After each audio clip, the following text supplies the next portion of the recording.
Hey man, it's your boy Bigga Rankin, man. I just jumped off the porch with my crew, man. Shout out to Dirty Glove Bastard, man. If you ain't messing with Dirty Glove Bastard, you're losing. My nigga, I deserve it all. I deserve it all. Yeah. Yes, sir. Yes, sir. We right back at it, y'all. We got the living legend, my OG, Bigga Rankin, jumping off the porch with us today. What's up with you, bro? I'm feeling good, man. That's what's up, bro, man. It's great to have you here, man. One more time on the porch. You know, you off the porch alumni, bro. Hey man, it's like this, like, I look at it like a person like you, like we used to sit on panels in LA and stuff like that, and I never knew what you did.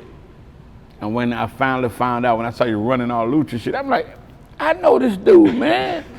I've been around this dude. And to find out, you know, I'm just proud of you, you know what I'm saying? No, I appreciate it, bro. Appreciate it. I mean, we done been in the trenches, you know, with it. We've, you know, worked with several artists, you know, from the ground up together. And, you know, whether it's been directly or even indirectly, you know, we've always have had like a, you know, a great impact, you know, on underground artists, you know, so. Definitely. First, before we even tap into, you know, I got a lot of stuff I want to talk to you about, but man, can you let us know like who you brought with you on the porch? Oh, I'm gonna let him introduce himself. I'll start with Dre. What's good, y'all? It's DJ Baby Drea, Bigga Rankin's official DJ. I feel like I'm his first female DJ on top of all that. Co-host of Chopping from the Basement. Make sure y'all tap in with us. And the host of Unruly Talk with Drea. So y'all be seeing me a lot more, tour DJ, all that good stuff. Y'all be seeing me, she DJs. What's up, y'all? My name is Quana. Y'all can follow me at Rich Girl Quana, and I am the producer of Chopping from the Basement. My brother right here. My name is Lazon. You can follow me on Instagram at Ear Curator. I'm the A&R at Think It's a Game Records and Welcome You to Distribution, and I do project management, studio management as well. But basically just Bigga's right-hand man in the studio and production. Yes, sir. Tell him how to follow you now, man. You can follow me on Instagram at Ear Curator, EARCURATOR. Of course, you forgot to tell him how to follow you. I did. DJ Baby Drea is the name, DJ Baby Drea. And follow Chopping from the Basement too. How can we forget? Yeah, most definitely. You know, you can't, people always say, okay, you could do this hip hop, you could do this. You just can't do it without a team. When you have a team, man, you're good. Yeah. You feel me? Because I can call anyone on in the morning and say, okay, I gotta go do this. And they do whatever gotta be done that day. Yeah. And that's what makes it work. Without a team, you're just running around in a circle. Man, teamwork make the dream work. For real, man. And, you know, some of the best leaders have, you know, the best teams working with them. I don't want to say behind them, but next to them, working with them. You know what I mean? Some of us, you know, best leaders, some of the best leaders we've seen have had, you know, great people within their team. It's the most important thing. That's real. Yeah, that's real. Absolutely. So Bigga, you know, like I said, you and I, you know, have, you know, been in the trenches, you know, with a lot of these artists. And it takes a special type of person, especially in the entertainment industry, to be willing to step out and put your name behind somebody that's not as well known. You know, it's real easy to step next to somebody who's already got a name and who got clout. But can you talk about like why you felt, you know, it was important to, you know, step behind the underdog and help push them up? Because where I came from, you know, when I was running to the cars with a pistol in my pocket, the kids look up to me, they didn't look up to Michael Jordan. So I figured like our destiny was tied together. So when I moved to the suburb and my kids going to private school and stuff, I still have to go back because I still feel that sense like our destiny are tied together because they were looking up to me. So most of the wrongs they're doing, I probably influenced for a few of that. So I tell all the OGs, like, that's a real way to rewrite your wrongs, is to go back and help. And I look at all the hip hop dudes I look at them as my son. The little rappers and art, I look at them as my son, and the girls, I look at my daughters. So, you know, because I'm an OG, so I have to come back and teach them how to walk this paved road. Absolutely. You know what I'm saying? You know, because prisons and cemeteries were built, were paved with good intentions. You feel me? But look You know what I'm saying? We don't expect nobody to just murder somebody. They go, you go to jail and the person go to the cemetery. Cemetery was built for like people to live until they're old, and you just know they're going and they're gone. Prison was built for, I guess, some different shit, but you know, it take a lot of our young dudes. You know what I'm saying? And I think sometimes a lot of them don't listen, but if we talk to them, I think we can reach some of them. Yeah. You feel me? Most definitely. Do you remember like what that breaking point was for you when you made that decision to use your influence for good? Man, when I was just looking, I watch the news. You know, I get up in the morning, I watch the news from 5 o'clock to 7. You know, all the time I'm always watching the news. And when you see what's happening out here, when you see that almost 90% of the crime and the murder that's going on is kids under 16, if it don't touch you, you ain't got no feelings. That got to touch you. You feel me? So we in a position to where a lot of them is doing music. It seems like music become a hobby. Right. So everybody doing music. Everybody ain't good, but everybody doing it. And the crazy thing about this music stuff is the harder the person work is the more you pay attention to them.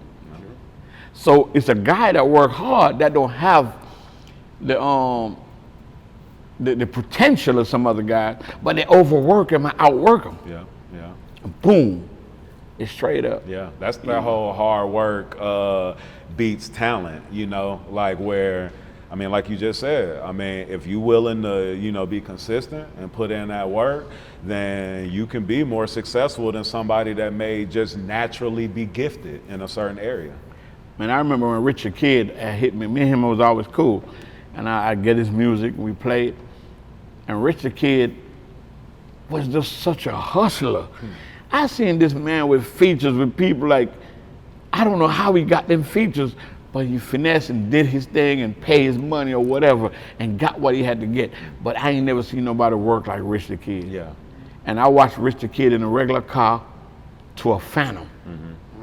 You know what I'm saying? So I know what hard work can do. Yeah.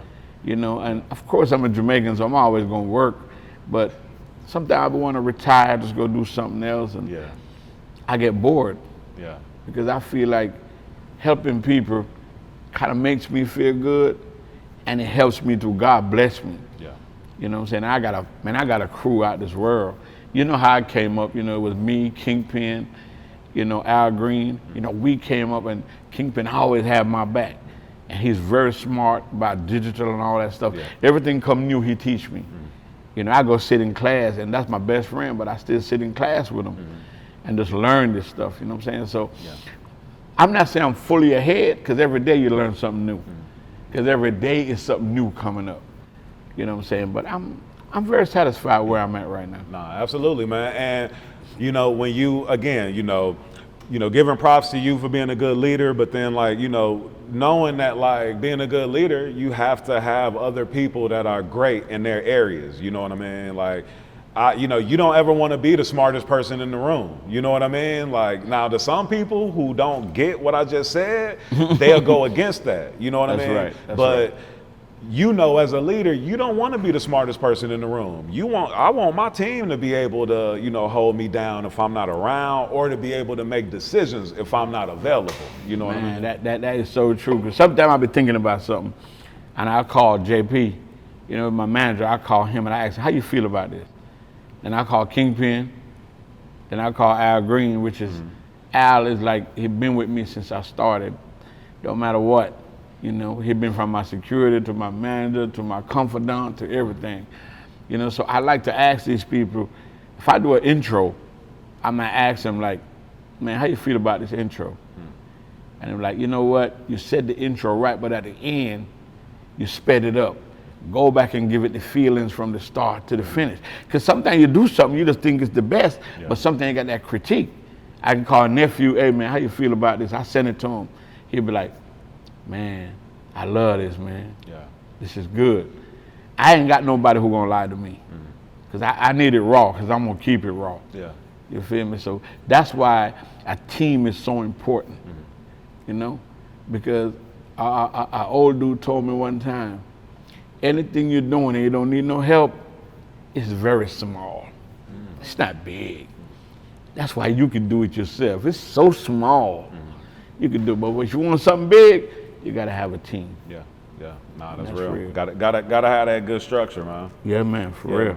Yo, so Bigga, you know, in your last interview, I know like you and Hayes chopped it up a lot about, you know, like your career and you know, a lot of the different moves that you were making throughout that.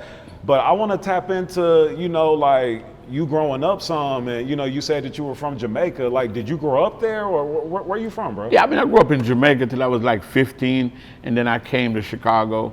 You know what I'm saying? I went to high school in Chicago, and then I moved to Florida. Gotcha. You know what I'm saying? But I've been all over the world. But those are the places that really instill in me. That's where I was. That's where I hit first. Wow. And being a Jamaican, you grew up a little different. You know, because you got two cultures. You got the American culture that you're learning, and then you got the Jamaican culture that you could never forget because your mama and daddy never let you forget that. Right. You feel me? So when I came into the business, I came in a little different because I grew up listening to Dolly Parton and Kenny Rogers, Never Brothers, The Whispers, you know, Wilson Pitt, you know what I'm saying? So it's like Jamaican people listen to every type of music. So it's like music was easy for me. Yeah. You know, and then I have my cousins, they got a little sound system in the basement, and they buy their records, and we go there and play it, and they get mad because, you know, we mess up some stuff or whatever, or we don't clean the little 45 before we put it on. Yeah. And I learned from that, and I just love music. Yeah. Like music is like, if you break up, you got a song for that. Somebody died, you got a song for that. Somebody get married, you got a song for that. Everything, music just soothe everything away from. Whenever I'm frustrated or I'm going through something, it's a song I could put on, and I could just bob my head to it, and it's a meditation for me. Yeah. Music bailed me out of everything. Yeah, man. Music is that universal language. Yeah, it you bailed know? everything. Like, you know, something interesting that I found with music is when you go to other countries, they still listen to our music and our language, and they might not even speak our language, but they know the words to our songs better than like we even know. Yeah, for real. And in some countries, like that's how they actually teach English, is by playing our music, and they'll watch lyric videos and things like that, and they learn words to different songs that way. Wow. Even Jamaican music, the ones that you can't understand, that the Americans can't understand, is the one that they like the most. You know, because they go by the dialects first, you know, you know, and then they be like, then they learn the words. Because I heard Americans singing some Jamaican song, and they be saying the wrong words. Man, come on. But it's, you know, I say if they like it that way, I want to enjoy it with them that way. Yeah. You know what I'm saying? I can teach you every piece. You're enjoying yourself. Yeah. Have a good day. So you grew up in one of those houses where you speak in patois one minute, and then another minute you speak like just straight English, you know what I mean, even without the accent. You know? Man, it's so crazy because in Chicago I went to high school, and I never forget, I had a teacher called Mr. Craig. And he say, whenever time you can come in this class and say patuna and don't spit on this glass, that means you pass English class. What? Never pass. It's certain words that we just could never say. Yeah. You know what I'm saying? You know, snow. You know, we just never say it right. Yeah. You know what I'm saying? But I enjoy the barrier though.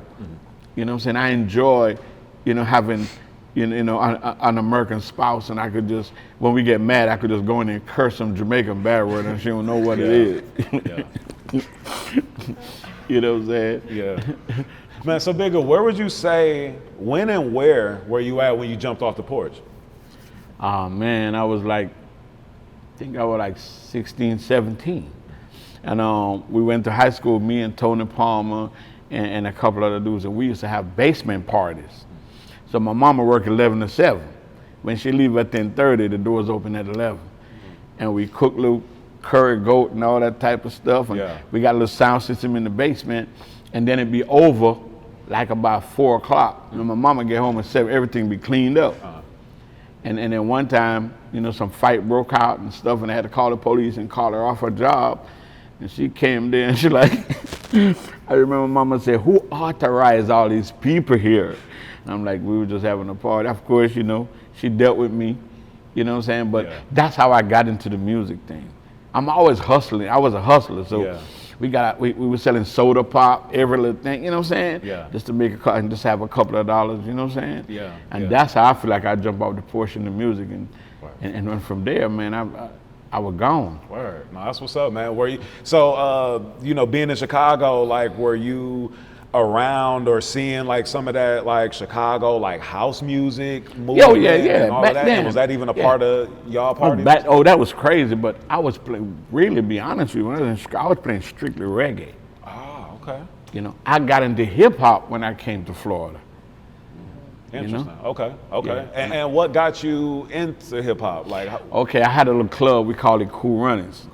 We in the hood, and it's a small place. I hold about, the capacity was 200. in Jacksonville, right? Yeah, Okay. but we would put like 700 in there. And all the people outside, they used to call it Crenshaw, because everybody outside couldn't get in. But it was just the atmosphere. And it was sweaty, it wasn't no air conditioning. And I was just in there, man, and one night, I play reggae. So one night I was in there, so I said, all right, I'm gonna change the mood a little bit. Cause I went to the skating ring and they was playing that song, Rock, Roll, Skate, that song. You know, I liked it, you know what I'm saying? So I put it on and everybody was like, so my partner like, play this. My partner J Baby said, play this. And I played Gangsta Gangsta with NAA. Oh my God. Cause most of my crowd was Americans. Okay. And man, they sung that, man, they was singing it word for word. You know what I'm saying? And it was like, and I was bringing it back, and I would go like, pump, pump. And they would be, the whole crowd would be like, pump, pump. Yeah. And I'd be like, pump, pump. They would go, pump, pump. And then I'd be like, I'm getting ready to. And they were like, right, it was out of there. Man. You know, I was the only person, I could say this on the Porch, and anybody can debate this. I was the only person, a DJ in Jacksonville with 3,000 people in the club on a regular basis. I was the only person that have damn near 4,000 people for Christmas night. You know what I'm saying? Yeah. I was the only person that, I came up with the Midnight Madness at first. I came up with everybody getting free.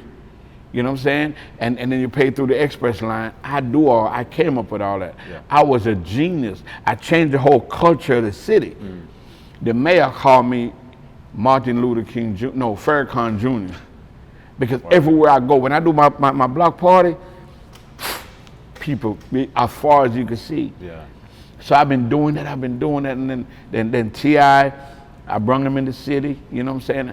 T.I., Jeezy, I broke all on Boosie, all on them. So I used to bring him to the city. Yeah. Webby, everybody, I brung him to the city. Pastor Troy, when Pastor Troy song just came out, I had Pastor Troy, Lil John and the East Side Boys, I had them all. Wow. Meek Mill, Wale, you know what I'm saying? Rick Ross, I'm the first person that did a sold out concert in the club with Rick Ross because I broke Rick Ross in Jacksonville. You know what I'm saying? You know, Yo Gotti, first time I brought Yo Gotti to Florida, we was at Gainesville and nobody show up. Nobody. And Yo Gotti said, you know what? They ain't got to pay the back end. And I started running Yo Gotti through Florida, and I said, me and Yo Gotti had this talk, and I said, is this thing in Florida called the Florida Classic. You got to be there. Oh yeah. So I'm at the hotel changing. Yo Gotti them made it to the club before me, and they charged them $60 to come through the side door. And I told Gotti, I said, nah, man, you ain't got to pay. Let's get you with me. He said, nah, I'm good, Bigga. I watched Gotti got 60,000 to walk through that same door 2 years after that. You know what I'm saying? 2 years after that. You just touched on something so perfect, and this is the perfect segue because I wanted to talk about this, man. The importance of artists investing in themselves. Oh man, that's what he do. You know, I remember when we did Cocaine Music 5, I think. It was the biggest tape. It went crazy. And Yo Gotti came, we was in, I was living in Jonesboro, and we sat in the kitchen and bagged everything up. And Yo Gotti had a Magnum, did this Magnum car, rap Cocaine Music. And we was going to do a show in Fitzgerald. Fitzgerald, which is a country town. When you got there, the mosquitoes was bigger than the people, right when we got there. So Gotti was like, man, where we at? Ain't nobody here. Ain't no houses or nothing around. Dog. In no time, the place just got packed and we rocked it out. You know what I'm saying? Yeah. And Gotti was like, man, this is different. He said, after we leave, he said, I'm going to North Carolina, you know, at a basketball tournament, college tournament.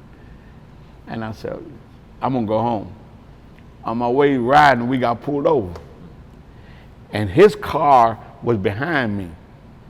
And the man took up the whole box of CDs and said, Cocaine Music, what is this? At the time, my license was suspended. But he wasn't worried about my life. He was so worried about these CDs that say Cocaine Music on it. And all of a sudden, the Magnum rolled past us. Oh, with the coke. With the thing on it. He said, we got the wrong guy.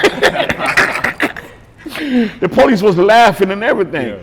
And then they went to Carolina, and the car got stolen. You know, it was a scenario. I like that story because how it ended up. He ended up Gotti just being so huge. Oh, yeah. People know where Yo Gotti coming from, and you know, me and Yo Gotti always have a good relationship. Yeah. You know what I'm saying? But that was my greatest story, man, because people wouldn't understand. We in the country town, banging. Yeah. You know what I'm saying? Getting it out. People know all the songs. They jumping in the air. That's why I tell artists nowadays, where you started from, sometimes you got to go back through there.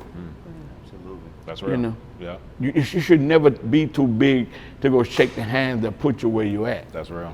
Yeah. You know what I'm saying?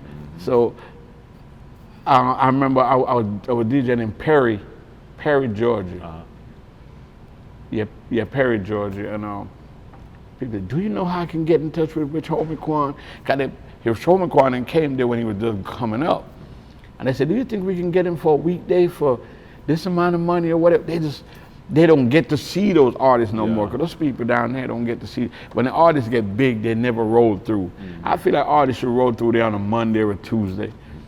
You know, take a less price and just, you know, let these people just enjoy you like how they was billing you up. Yeah, you know because on the come up, I mean, that circuit, you know, like I don't know if it's disrespectful to call it the Chitlin circuit, you know what I mean? We know what it is, but like, I mean, these artists run through that circuit so much and they get the support from these clubs and from people like yourself who vouch for them before they even really got the name to be able to maybe draw as much audience.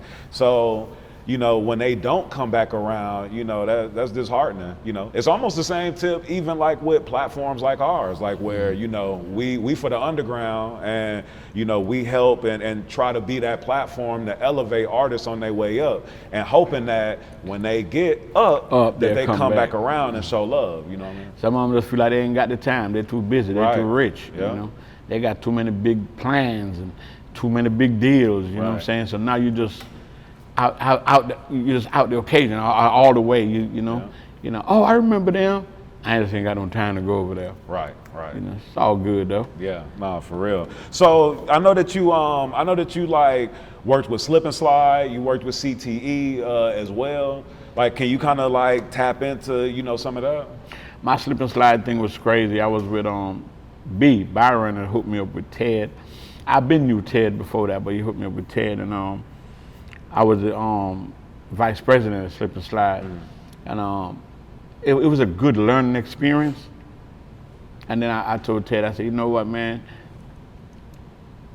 Well, number one, I got to thank Ted anyway, because they bought me a brand new 750. Him and this guy named Shavante. They got me in a brand new 750i. I didn't even know how to, when I got the car, I pulled up at the gas station and I was on the wrong side. Because it was my first big time car, you know what I'm saying? I'm like, damn, I'm an executive, I got a big time car. And I'm working, and then I said, like, Jacksonville, I touched the ceiling. And I couldn't go no further. And whenever you touch the ceiling in a small town, the only way to go is down. So I said, I'm gonna go to Atlanta. And I just got up one morning, came here, got with Mark Starr, stayed with him for a few days and find me a place. And I went back to Jacksonville to get my stuff, and I called Ted. I said, hey man, I'm gonna go to Atlanta. You know, and he was like, oh, no problem. Paperwork, he the realest ever. You know, and then I came here. You know what I'm saying? I came here and kick off what I got going on. Word. Nah, that's what's up. And I mean, you done laid the stamp here, you know what I'm saying? And really have, you know, like just, I mean, shit, people would almost think that you from Atlanta, you know what I'm saying? Just and that's not disrespecting where you from or anything like that, but just saying like how you planted the flag, and I think like maybe how familiar that you're able to move. That's probably the better way to say it, bro. Like the way that you're able to maneuver like with such ease and almost familiarity like everywhere you move, you know what I mean? Yeah, cause Florida is my shit. Florida is my, I love Florida. Like I go back and do shows all the time. And Duval is my birth. Yeah. So Duval is very delicate to me. If somebody says something about Duval, I would want to fight him because that's where I started from. You know what I'm saying? Duval gave me the birth to really come do the rest of these things and move along, Man, what are your thoughts on, there's a lot of light shed on Jacksonville, on Duval, with a lot of these different artists, but the light is for negative, you know what I'm saying? Because a lot of these cats is beefing with each other and, and putting that in their raps and their visuals, man. What's your thoughts on that? I just think the one thing about the city, man, is Jacksonville is big, but it's not big. If you live on the east side and you buy a brand new Corvette, the people on the west side gonna know you just bought a Corvette. You know what I'm saying? It's not that big when you really think about it. And this is what I'm gonna tell you something, man. It might not make sense to a lot of people, but when I was young, if I live on the west side and the east side is beefing with the west side, I could still go on the east side, go wherever I want to go, because I'm not the one that's beefing. Now, if east side beefing with west side, anybody from any side can get it. That's what changed the whole thing. You feel me? Duval, man, is a beautiful place, and they got a lot of good people. And people was comparing Duval to Chicago because it was so crazy. Yeah. But I pray every day. I pray for the youths, and I pray that everybody like get together and make music together and come together in the city, man, because it's a beautiful city, man. There's some good people there. Yeah. I mean, and artists like Narda Wick, he came up like from the bottom. Tokyo Jets. I was messing with Tokyo Jets when she first started. Yeah. She came from the bottom. We had Young Cash, we had T-Rone. We got some pretty. You got most of the guys from Jacksonville is not bad. Yeah. And then most of them who got into it, it's like got into it through affiliation. But it's a good city, man. Yeah. People have to really get to know the people before they judge the people, Yeah. It's interesting, man, like in the country, like in America at least, how like some of the most beautiful places like can be some of the most violent. Like you'll go like LA, for example, like you go to different parts of LA, man, you'll be in a neighborhood and the grass is green, palm trees is beautiful, the sun is out. It looks sweet, but man, it ain't. You should know because you live there. Yeah, absolutely. You lived there for a long time. Yeah, absolutely. But it's just always interesting to me like how like some of these most beautiful places, can be like some of the most dangerous places, For real. All right, so Big, I know you're releasing your book soon. Is it still titled The Life of a Successful Failure? No. I feel like if I fail, right now I'm still doing good. But if I ever fail, I have that in the crutch, you know what I'm saying? That's plan B, you know what I'm saying? But my manager, JP, you know what I'm saying, he been on my back about this book, like, man, you got to get this done, why you procrastinate so much? And I was telling him, like, I just got to get my stuff right. Yeah. You feel me? Because I want to do the clean version and the dirty version because I'm doing the audio part of it. You know what I'm saying? And it's very motivational because I talk stuff that I've been through. You know what I'm saying? Stuff that I've seen. Yeah. Stuff that I've seen happen to people and stuff like that. You know what I'm saying? Man, you need to promote that as a book of positive affirmations. Hey, man, see what I'm talking about? Every day you find somebody that got something to touch the real point. Come on, man. You feel me? Because like how you say, it's all the intros. And I mean, like your intros are always, about triumph. You know what I'm saying? Like Definitely. starting one place, but then how we, getting out of there. Speaking of the intros, though, I've always wanted to ask you, is that something that you come up with depending on the artist, the song, Yeah, and it that gotta be. particular vibe? Yeah, it gotta be the vibe of the song. Cause some songs I could say I could go deep because the song is deep. Like Sorry the Kid. when I do his things, I gotta go deep because his stuff is real deep. I did some stuff for Chevy Woods before. You gotta go deep. It's like people who have Ross, you know what I'm saying? When they do their stuff, you gotta go deep. Yeah. Some artists is like really like, you know, just in and out, you could just off the top of your head. But some of them you gotta write them. You know what I'm saying? I gotta be with Kingpin and Al Green and make sure these are right. You know, and it's crazy because sometimes you might think you got the best of stuff, but you make a little mistake, so you say a word wrong. Especially I'm a Jamaican, I might say a word that really don't go through right. Yeah. You know what I'm saying? Like I was doing something and Bush was like, "What you just said?" I said, "I run through." He said, "No, it's through." Say we go through these things. Like you can't say this. You know what I'm saying? Because I was doing the Lucha intro, and I was like, "They throw you." He said, "No, they threw you." You know, like I said, some words I'm not gonna get right at the first time. Right. But I just feel like I'm one of the best ever done this. You know what I'm saying? Of course, I got platinum records and gold records, so I had to be the best. Right. Ain't nobody that's doing intro that got platinum and gold records. Yeah, nah, and I mean, you done made an impact so deep, and I mean, took it from mixtapes to then being on official albums, and like you said, to be able to have gold and platinum plaques. You know what I'm saying?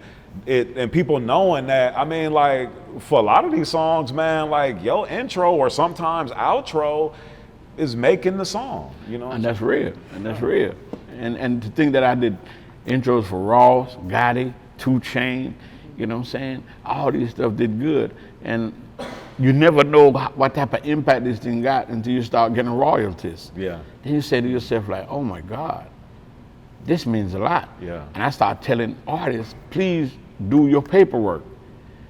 Because without the white paperwork, you ain't gonna get no green paperwork. You know Say that one more time. Without the white paperwork, you ain't gonna get no green paperwork. Yes, sir. You know? So just like I come in here and I gotta sign that paper to get on here, it means something. Yeah. Because I could come back and say, "Why he put that out?" I ain't tell him to put that out. People do this all the time. You know? Yeah. See, I wanted to ask you about the intros because I always wondered, like, if you just had like a bunch of intros, like just in the stash, you know what I'm saying, ready for different songs, or you know, if it's written for you're written for everything we do. We write. I got a crew, and we put it together for, you know what I'm saying, me, Kingpin, Al Green, you know what I'm saying, Bush. We put everything together to match. Yeah. Like I said, you can't do this without a crew. Yeah. People think you can do this without a crew. You can't, because you need people to tell you when you're wrong. You need people to tell you, okay, you're doing good. Yeah. You need people to tell you, you got to prep it up some. Yeah. You got to turn up some, lift your voice up. Yeah. You know what I'm saying? Yeah. Like Drea be, she came in the game and I met her and she started, we the co-hosts of Trapping from the Basement. And sometimes we'd be at a club, then I might tell her, okay, when you play this, bring this back or do this or do that. Because we want to, if we're not involved with the crowd, then we don't need to be here. Right. And a lot of people feel like some DJs be DJing and the song they like, they be having a ball, drinking, and ain't nobody dancing, nobody doing nothing. I'm like, dog here for himself. Yeah, like he playing his joint or her joint. Very selfish. No, that's real. I mean, the DJ is, the central part of the party. Right. Like without the DJ, you just got a quiet area, you know what I mean? And without having a good DJ that knows how to guide a crowd, you don't have no direction, you know what I mean? And so the DJs are so important, man. And man, come on, man. MC too, like I talk on the mic and I'm like basically TD Jakes of the club. I'm the ghetto CNN. You know what I'm saying? Yeah. I'm gonna teach you something for a minute, then I'm gonna joke with something for a minute. Yeah. And then I'm gonna talk some morals, some values, then I'm gonna go back to some other just bubble gum stuff or whatever. Yeah. But people gotta understand, when you're moving a crowd, you gotta come from all sides. If you fight in my club, I'm gonna play Kirk Franklin, I'm gonna play a Christian song, and my grandma always tell me, if anybody fight during a Christian song, that's the devil. Wow. I don't know, my grandma, she told me, anybody fight during a Christian song, that's the devil. Yeah, nah, that's crazy. That's And crazy. I keep that in my heart all the time. I never, so I'll be looking when I'm playing the Christian, because the fight come on, the security clearing them out, and I put a Christian song on. If anybody start fighting after that, I say, hey, you need to go too. Yeah. Oh, man. Yo, so, man, Bigga, you looking, fit and trim, you know what I'm saying? Looking like you're on your health as well vibe, man. Can you talk to us about that, bro? Like, what you been doing, man? Been hitting that gym? Man, man, I walk, you know what I'm saying? But, my wife came, she woke up one day, I don't know what she was thinking. She said, you know what? You need to do this Daniel fast for 21 days. Fruits and vegetables. Man, I feel so good, dog. Like, I shed almost 12 pounds with no exercise. Word. Just eating right. Yeah. And people always say you is what you eat. Yeah. I never believed it. I used to listen to Fly, the CEO at Think It's a Game. He used to be ordering stuff while he talking to me on the phone. Let me get a toast with avocado toast, and I'm like, man, let me get out the phone, man, because I got to go eat. Because what you talking about? What is that you talking about? Right. So he was one of the person that was so excited for me. Because one thing about Fly, man, Fly want to see people win, man. Nah, shout out Fly, man, all Man, day. Fly want to see people win. When I called him, I Absolutely. said, hey, man, I lost 10 pounds. I ain't took no insulin in 10 days. He said, what did I tell you? What did I tell you? What did I tell you, OG? What did I tell you? And sometimes he make tears come to your eye, because one thing about him, he celebrate your wins with you. Oh, yeah, for sure. I hate when people don't celebrate your wins with you. You Yeah. know what I'm saying? I want my flowers every day. After COVID, and I almost lost my life, if I bought a pair of shoes, I want to wear it the same day, because tomorrow is not Yeah, promised. that's real. That's real.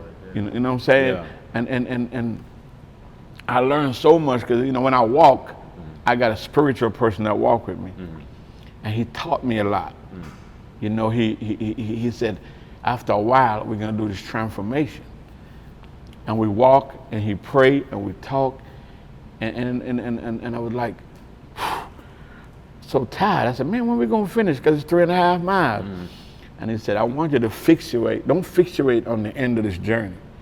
I want you to watch the water, look at the deers walking around, look at ducks in the water, enjoy your journey. Oh, yeah. And when I started doing that, we stopped looking at the water. In no time, you get to the destination. Yeah. And my transformation was coming. That's something like, God, he said, the thing about the music business that you're in, the people that you deal with, your transformation should be respond and react. Respond is strength, react is weak. I'm like, damn, he said, usually everything you react to, it's a problem. Yeah.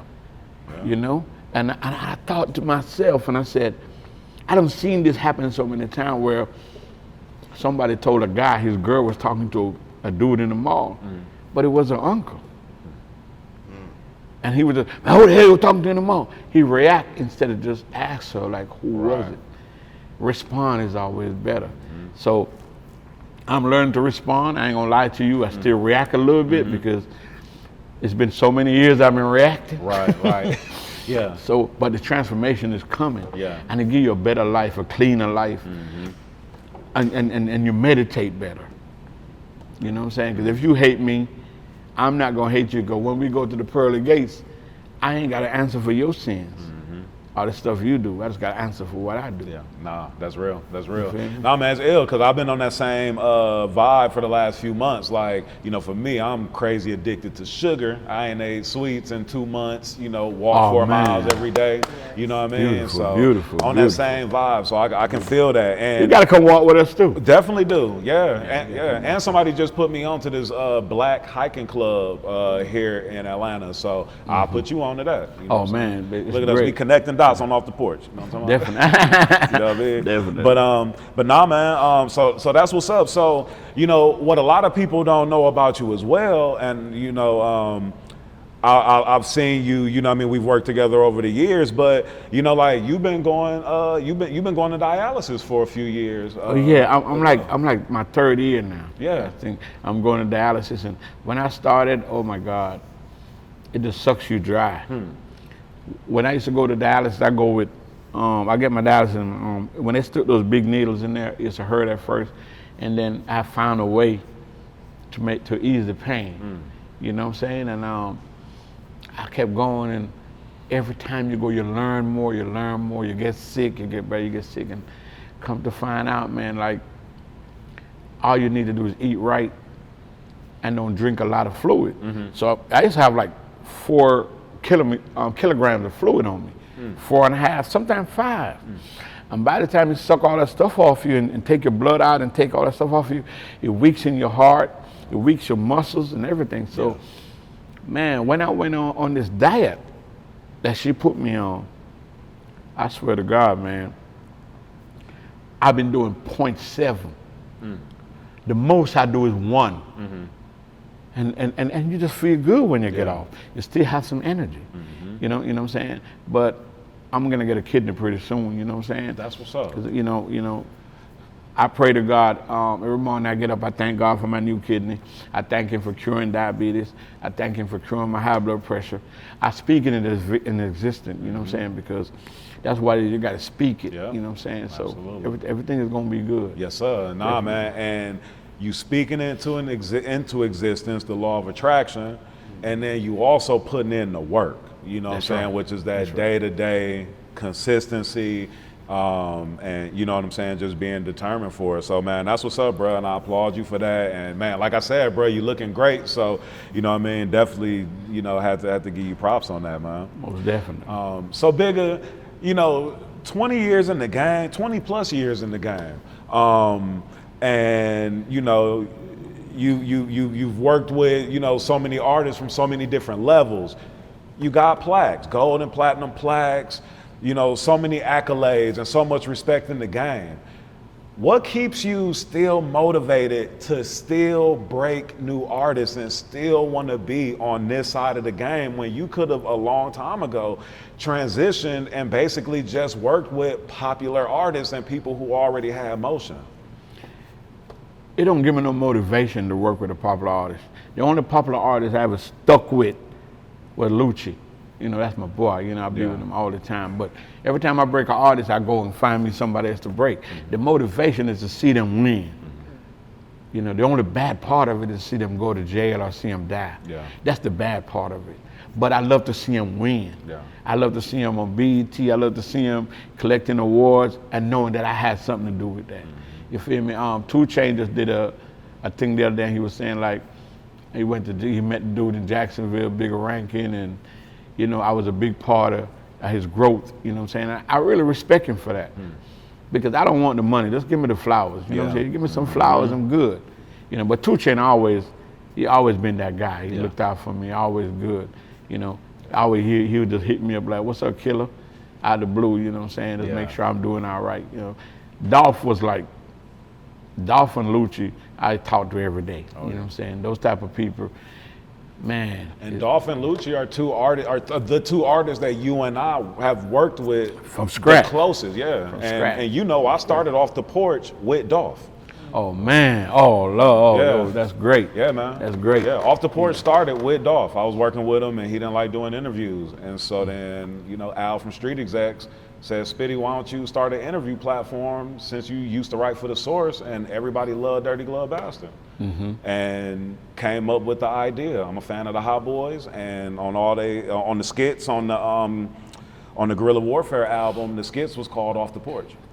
And so that's where the concept came from. But, you know, so, I mean, and, you know, Dolph, super stand up, and then, you know, Lucci, super stand up, so. Man, Dolph was like, I took Dolph on a street and greet tour, and Dolph just pulled his wisdom tooth. He had this towel where I got to speak for him, because he couldn't speak a couple at a time. But he said he going. He said, "Man, I will not let you set this up and I don't go." That's why I love that dude, man. You know, same thing with Lucci. Lucci was getting $30,000 a show, but we wasn't that big over in Baton Rouge or whatever, and we went over there for free 3 times.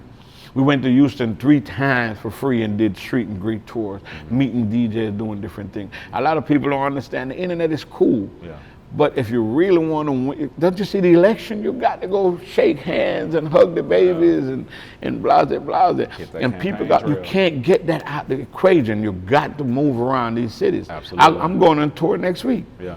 You know, we're going on tour. We're doing street and greet. We're going to be in Kansas City, St. Louis, Tennessee. And then we're gonna come back down south. We're gonna do Birmingham. We're gonna do Tampa. We're gonna do Miami. We're gonna do the Carolinas. You know what I'm saying? You gotta keep doing this. I wanted to stop, but I just feel bored. You know, it's just something to do, and I love to see independent artists rise. Yeah. You know, my thing that if I take you on tour, and you're not getting phone numbers, you know, you're not running to every podcast, doing everything you can do before you come back home. I'm just gonna sneak out the hotel and just leave. And whatever you give me, I give back to you. Because if you don't want to be great, I'm not gonna waste my time. I'm older now. I don't want to waste my time. Right. From now on, everything is recorded all the way in. I can't come back and say, okay, let me redo this. I can't be like a person who's 18 or 21. They got 4 or 5 years to make mistakes. Yeah. I don't have no room, nothing. I can't slip up no more. So everything I do, it got to make sense. You know, got to make sense. Nah, that's real, man. Every minute count. You know what I mean? Every minute count, man. So Bigga, what else you working on, bro? What else can we expect from you? I'm working on my documentary right now. And I've been doing my documentary forever. And new things come up, but I have like videos from T.I., G's and them when everybody was young, you know what I'm saying? Pastor Troy, Buju Banton, Bigga Rankin. I got everybody who I was messing with, you know. Man, I had Boosie and Webby when they were little boys. Little boys. And I can say those was two artists that grew up and always stayed the same with me. You know, one thing about Boosie, one thing about T.I., I don't care if you walk in the underdog, you're gonna come out and, hey, what's up, man, how you doing? You know, Rocco is another guy, like, you can call Rocco 5 in the morning for a shout out or something, he gonna answer his phone and he gonna do it. You know, Rocco is a real one too. Oh yeah, for sure. You know, but like I say, you know, Lucci is just like my nephew, you know what I'm saying? He loves his kids. And I respect that so much about him, you know what I'm saying? A lot of people didn't know and they saw how he stood up. You know, Lucci ain't told on nobody. You know what I'm saying? Never fold, never told, you know what I'm saying? That's my boy. And the album is coming soon, you know what I'm saying? Yes, sir. The album is on the way, and I got some crucial intro on there too. You know what I'm saying? Come on, man. You know, I gotta go hard. Especially what he just did. Oh yeah, come on. Come on, man. Shout out that boy 650, man. Come on, 650 the man right now. He the man right now. Free 650 till it's backwards. Come on. Yes, sir. Now that's what's up, man. Any shout outs or anything? Man, I want to shout out my crew, man, you know what I'm saying? Especially Drea and my producer right here for Trapping from the Basement. Trapping from the Basement, it just blowed up, you know what I'm saying? It's just going so good, and I'm blessed, and thank God. And of course, you know what I'm saying, my right-hand man here, TIG, you know, I've been an A&R, he an A&R. He put music together, man, he is crucial, man. Anybody, you need your songs put together, whatever, you come see this man right here. He gonna have you right. And like I said, I bring my team and introduce my team. Of course, everybody know Kingpin, you know what I'm saying? Everybody know JP, everybody know Al Green. You know, these are my people, Tampa Mystic, you know what I'm saying? Oh yeah. Sticker Bush is like, people just don't know. I came here and got a job at CTE. Me and Sticker Bush was working there. And we've been friends. You know, me and Sticker Bush been partners for over 17 years, and we never had an argument, never hung up at each other, never had a disagreement, never, ever. Yeah. He did all my Real Nigga Radio mixtapes, you know what I'm saying? He do all my intros, everything. He's the best. And he's a Grammy-nominated engineer. DJ Sticker Bush, remember, he's a Grammy-nominated engineer, man. So I got Sticker Bush. When it comes to the music, I got Kingpin when it comes to anything. The digital, the whole game. I got Drea when it comes to my co-host. We co-host, we go out and co-host different things, and we got the Trapping from the Basement. I got my director who take care of all my things, Miss Rich Girl Corner right back here. And I got my sidekick right here, man, my partner, TIG, man. and we got distribution at TIG now. So we doing too much right now. That's We're what's doing up, too bro. much right now. That's what's up, man. But nah, man, Bigga Rankin jumping off the porch with us, and we out this time. Every time. Oh, one more thing I do want to ask you. I forgot to ask you this. All right. All right, so I'm gonna ask you about Trapping Out the Basement to allow you to thoroughly like break that down. All right, so Bigga, you know, like we know all that you do for the artists, you know, with moving these artists around, you know, on the street level, taking them to different clubs, meeting DJs, things like that.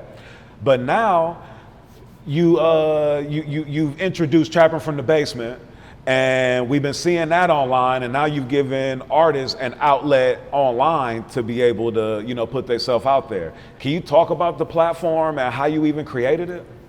Man, you know, I used to do street and greet. Go on the street, take artists everywhere, and then I was like, damn, I gotta find a way to still put these artists out while the pandemic came in. And I thought about it, man, and I went to a listening party during the pandemic, and Drea was there DJing. She had each and every one of my songs, every one of my intros. Intros I forgot. She just playing. I'm like, where you get those? And she said, you know, wherever I'm going, whoever I'm gonna be with, I make sure I download everything and have it. You know what I'm saying? And it just stole me. You know what I'm saying? I said, you know what? I'm gonna use her as my co-host. I ain't heard her speak or nothing. I ain't heard her on the mic or nothing. So I'm gonna use her as my co-host. And we went in, man. I swear to God, the first take, she was beating off of me. I beat off her, beat off of me, and it was just great. And I got people from Canada, California. We get most people from out of town than we get from Atlanta. You know what I'm saying? Most people we get from out of town. And people come and they love it. And we started, you know, over there with Bush, and then we moved into this new place in Norcross. And man, with Tampa Mystic, me and Tampa Mystic called Creative Media. It's beautiful. Yeah. You know, we got a couple rooms, and man, we just going off. Things is good. People come, and they're enjoying it. Yeah. And one guy was there last week. He said, man, why we can't smoke in here? I said, do you smoke Applebee's? He said, no. I said, well, you can't smoke in here. It's different. Yeah. You know? He said, man, you know, we come here, man, we like to smoke. I said, you can do it outside on the patio and just come on in and let's do it. Yeah. You know? So everybody can enjoy. Yeah, creating a different you know, vibe. I don't want to make clean and dirty. I just want to make clean. And dirty motherfuckers like to clean too. Yeah. That's how it is. Nah, that's what's up. That's what's up. My nigga, I deserve it all. I deserve it all.